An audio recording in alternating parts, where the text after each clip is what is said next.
Numbers தான் இருக்குது. So ஈஸியா வந்து நான் பைபாஸ் பண்ணிட்டேன். ஸோ பார்த்தீங்கன்னா 1 2 3 4 சொல்லிட்டு சம் நம்பர்ஸ் கொடுத்தேன் நான். இப்போ இதை காப்பி பண்ணி நாங்கள் போடுறோம். ஓகேவா?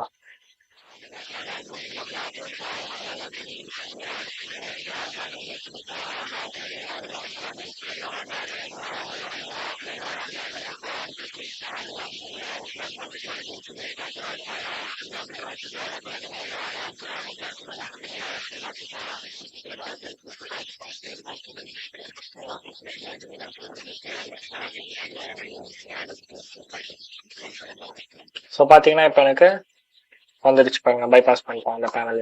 ஓகே, சேம் மெத்தட் தான், ரொம்ப சிம்பிளான மெத்தடு. நீங்க எங்க யூஸ் பண்றீங்கன்னா அந்த கிரியேட்டிவான ஐடியாவை பொறுத்து தான் இருக்குது.